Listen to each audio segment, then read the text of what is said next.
Hello, Senior 3s. Welcome to today's lesson. We are continuing from where we stopped in the map work. I started talking about drainage patterns. In the map work, they're not going to ask you to define a drainage pattern, but they will ask you to maybe draw a sketch map and indicate any one drainage pattern or two drainage patterns. So, we identified these drainage patterns. We talked about dendritic, trellis, drainage pattern, radial, centripetal, and parallel. We must know, or you must know, how each drainage pattern appears on the map extract. We started with the dendritic drainage pattern, and when we talk about dendritic drainage pattern, it refers to a drainage pattern where tributaries join the main river at acute angles. When you talk about acute angles, those which are less than 90 degrees, those are what we call acute angles. So how does a dendritic drainage pattern appear on the map extract? Assuming this is our main river, so these are the tributaries. These are the tributaries. You can see that these tributaries are joining at angles which are less than 90 degrees. So here they create what we call a dendritic drainage pattern. Right together. Then we have what we call trellis drainage. Take a note of the spellings, please. Trellis drainage pattern. Trellis drainage pattern, it refers to a drainage pattern where rivers join at more or less right angles. More or less right angles. That if you have this as the main river, you may have this.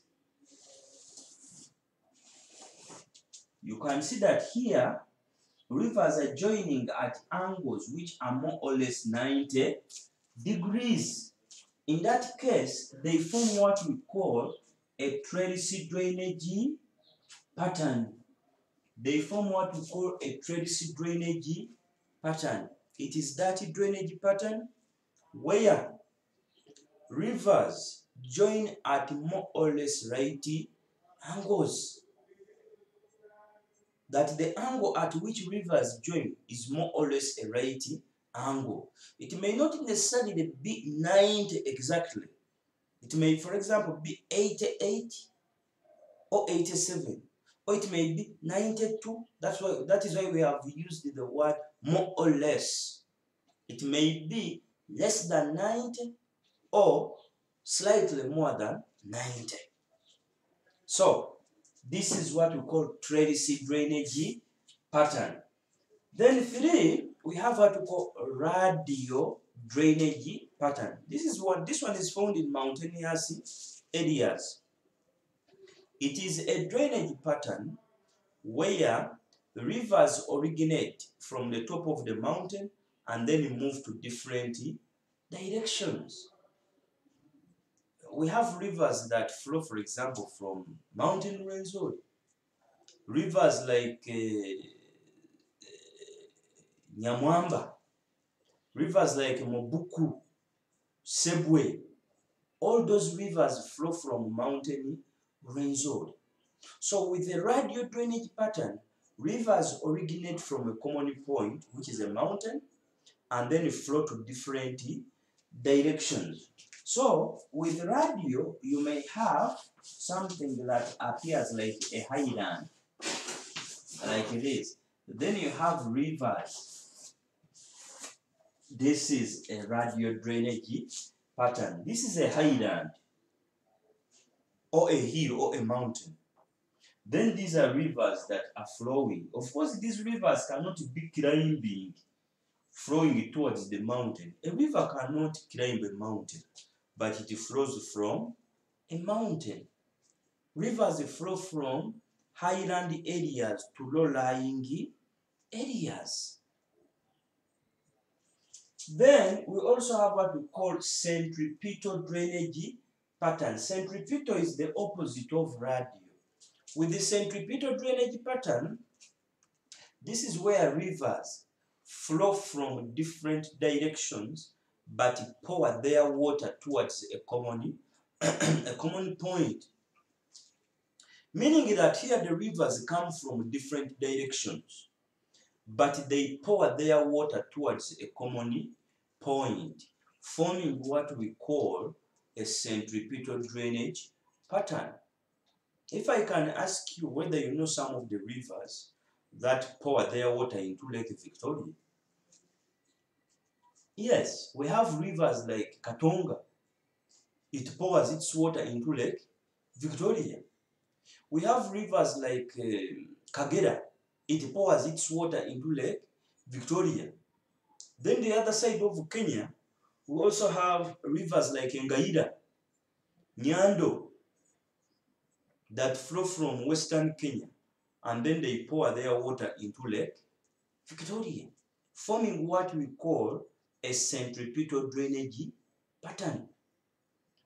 So with the centripetal drainage pattern, rivers come from different directions but pour their water towards a common point. This common point can be a swamp, it can be a lake, or it can be an ocean. For instance, you may have, let's say this is a papyrus swamp. Then you see a river here, another river here. They are forming what we call a centripetal drainage pattern. Or it may even be a seasonal swamp. It may be a seasonal swamp. But you see a river here, another river here, maybe another one here. These rivers are coming from different directions, but they are pouring their water in a seasonal swamp. All of them. Meaning they are forming what we call a centripetal drain pattern. They are all pouring their water in a common point. It can also be a lake. It can be a lake. You have a river here. It can be a lake. River. These rivers are coming from different directions, but they are all pouring their water towards a common point. They form what we call a centripetal drainage pattern. Then lastly, we have what we call parallel drainage pattern. Like you hear the word parallel. This is where rivers flow parallel to each other. These rivers may be separated by a highland, or what we call a divide. This is where rivers flow parallel to each other.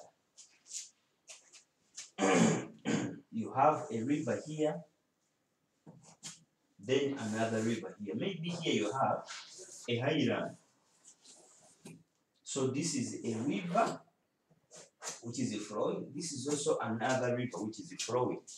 In between them there is a highland, or what we refer to as a divide. That highland that separates two rivers is what we call a divide. So these rivers are flowing parallel to each other, therefore they are forming what we call a parallel drainage pattern. So which questions do they ask on drainage patterns? They may ask you to draw a sketch map of the area shown on the map extract and indicate any one drainage pattern. So you just look for these aspects. Are there rivers that are joining at angles less than 90 degrees? You draw. Then write there the name of that drain. Don't write there the name of the river. What is the name of that drainage pattern? Dendritic drainage pattern. Are there rivers that are joining at more or less right angles? If they are there, therefore they are forming what we call a trellis drainage pattern. Sometimes that one is finished. Another question on drainage patterns, they may ask you that identify any two drainage patterns on the map extract. Remember what I told you in map work, that when it comes to map work, whatever you identify in map work, you must go ahead and locate where it is. So when a question comes that identify any two drainage patterns on the map extract, don't simply write dendritic drainage pattern, radial drainage pattern. For that case, you get 0 because you have not indicated where each drainage pattern is located. So how do I locate these drainage patterns if a question is identified?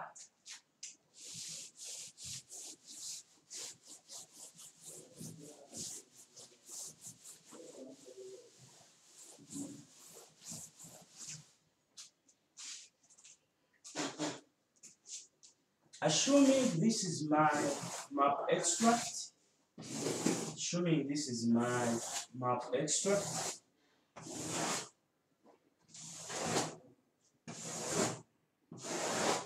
assuming here we have our 0, 0, 0, 1, 0, 2, 0, 3, 0, 5. Hey, sorry. 0, 4. Assuming here it is 12, 13, 14, 15, 16. Those are the known things. So assuming I have this river here flowing like this, are you seeing that?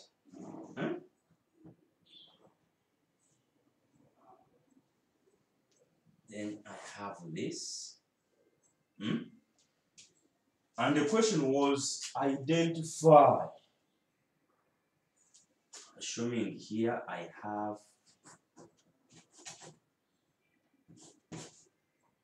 place name called Kakoge.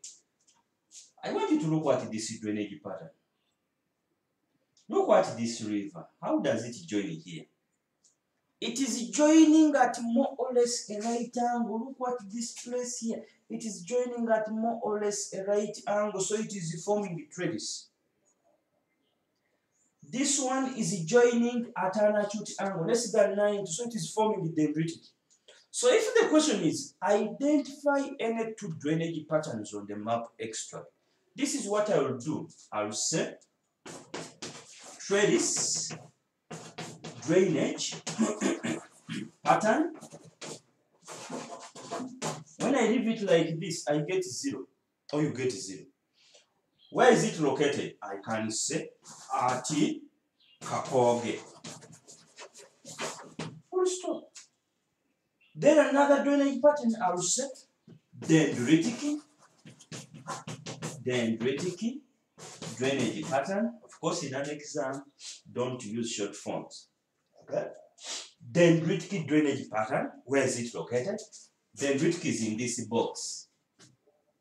So the southwestern edge of this box is here.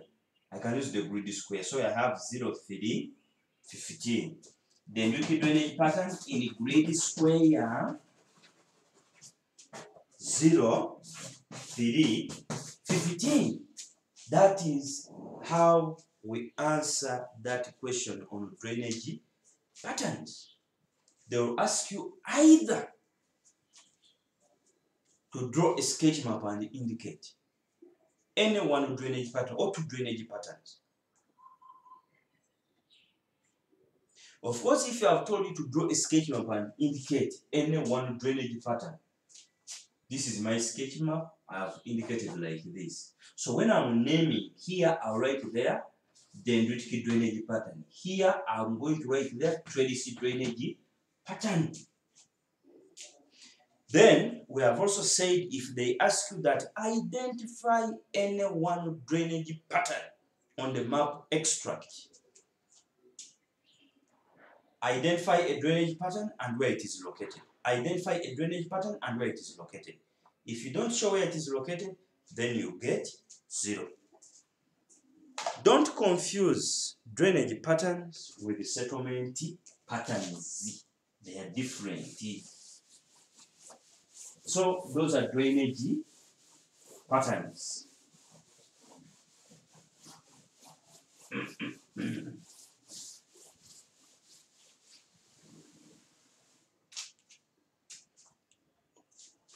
Don't confuse drainage patterns. I remember I've said drainage patterns are different from drainage features. Drainage features, those are water sources. The lakes, the rivers, the swamps, the ponds, those are drainage features. Drainage patterns, we have seen them. Today, from today onwards, get the difference between drainage patterns and the drainage features. They are different. Let us also talk about what we call settlement patterns. Settlement patterns. Now, these settlement patterns depend on the way people settle on the surface of the earth. The way people settle on the surface of the earth, they create different settlement patterns. There are quite a number of settlement patterns that we have. One is what we call linear settlement pattern. Then 2 is nucleated, also known as clustered settlement pattern. Then we have dispersed, also known as scattered settlement pattern. Then we have planned settlement pattern, planned settlement pattern.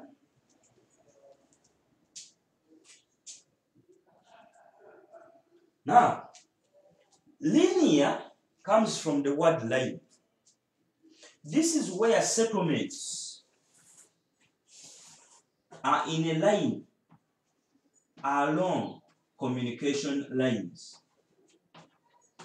When you see settlements, when they are in a line along communication lines, they may be along roads, they may be along footpath, along levee lines. So when the settlements are in a line, they form what we call a linear settlement pattern. Then we have what we call nucleated settlement pattern, also known as clustered. This is where this one is mostly found in urban areas, or not necessarily urban areas. You may find nucleated in IDP camps, internally displaced people's camps, refugee camps, because here people are so close to each other. You may find there the nucleated or clustered settlement pattern. So with the clustered or nucleated, this is where settlements are so close to each other. You find when the settlements are so close to each other, they form what we call a clustered or nucleated settlement pattern. And then 3, we have what we call dispersed or scattered settlement pattern. This one is mostly found in rural areas, in villages, when settlements are far apart. That is scattered or nucleated settlement pattern. Then we have planned settlement pattern, which is found mostly in urban areas. And this one is represented by rectangular or black boxes. Rectangular or squared black boxes. The moment you see this, then this is planned or that is planned or grid settlement pattern, mostly found in urban areas. Again here, they may ask you that draw a sketch map and indicate any one settlement pattern. So when you draw a sketch map and indicate a settlement pattern, in naming, you have to write there the name of that settlement pattern. How do they call it? Don't simply write there settlement pattern. How do they call it? You either write there linear or you write there nucleated. Again here they can ask you that identify any two settlement patterns on the map extract. Again here we expect you to identify a settlement pattern and where it is located. Don't simply write planned settlement pattern, nucleated settlement pattern. There you get 0. You identify a settlement pattern and where it is located. A settlement pattern and where it is located. You can use place names. You can use grid squares to locate where these settlement patterns are. Are you together? Okay. Again here, they can also ask you to explain the factors. To explain the factors that have led to the development of the various settlement patterns. Identify. If you have identified that it is a nucleated settlement pattern, what has led to nucleated settlement pattern in that area? Why is it that that area has got so many people? It may be because of the provision of the social services in that area, like schools, dispensaries, or hospitals. It may be because of the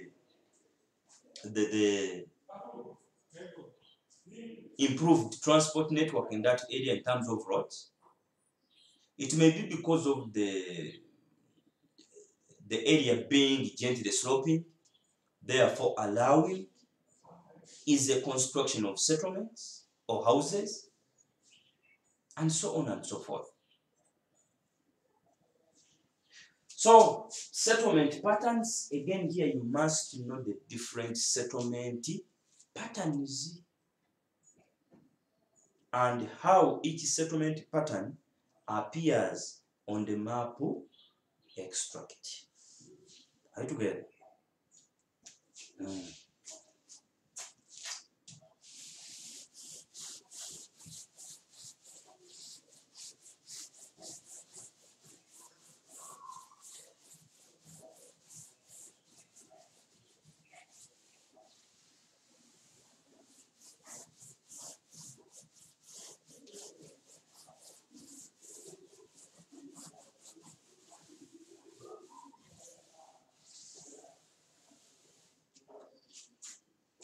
Let us look at another aspect in the map work.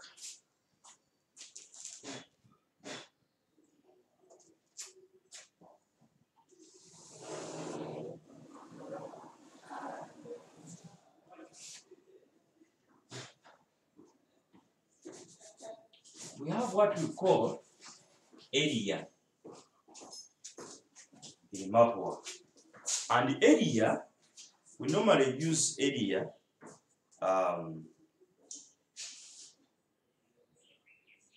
when it comes to area, we calculate the area of irregular objects. Those objects which do not have particular shapes. It can be a lake, it can be a swamp, it can be a forest. Again here, I told you that when it comes to questions to do with the calculations, you must know the formula. The formula for calculating the area, we say full squares plus half squares, and then the half squares are divided by 2.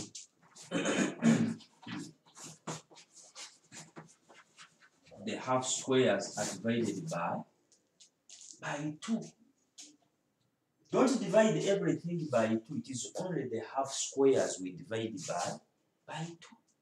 So if we have a simple illustration here, assuming it is assuming this is a seasonal swamp and you're supposed to calculate its area. So we are going to use the method of counting the boxes or the squares. They are telling us to first count the full squares. When you are counting, you either count vertically or horizontally. We are going to count vertically. You are going to count with me. In our first column here, we don't have any full square. Then when it comes to the second column here, we have 1, then 2, 3, 4, 5.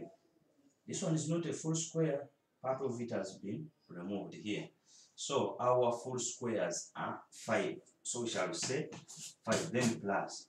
Now the rest of the squares, whether it is very big or very small, we shall take it as a half square. So we shall count, even if it is very small, we are starting from here because the line is here. So 1, 2, 3, 4. I to better than 4, 5. Are you seeing this down here? 6, 7 here. Then 8. Then there's this one here, 9, 10, 11, 12, 13. So our half squares are 13. They are telling us to divide them by 2. When you reach here, don't say 5 plus 13. No. Division first. First handle this. And when you divide this, you're going to get 6.5. So you'll have your 5 plus 6.5. And this will give you 11.5. What should we put here? Square kilometers. What have we been adding? Have we been adding square kilometer? We have been adding squares. So we are having a total of the squares.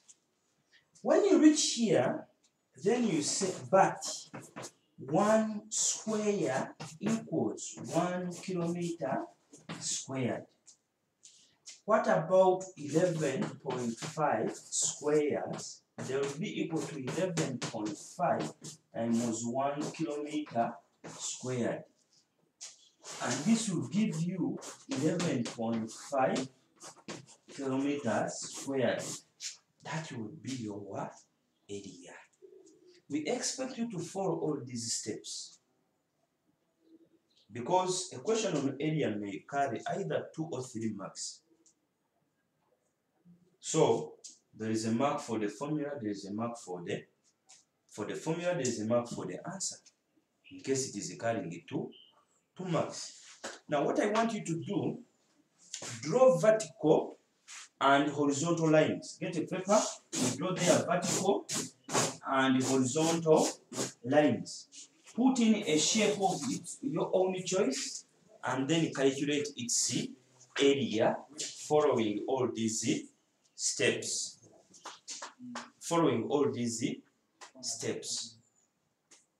There are times when you are told to calculate the area of a lake.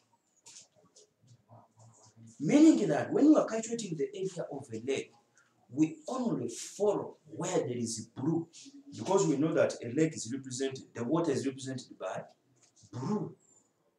So where there is blue is what you follow. Sometimes you're asked to calculate the area of a county boundary or a sub-county boundary. We shall talk about that. But sometimes when you are told to calculate the area of a lake, assuming this is our lake, then this lake has got a boundary that is passing through.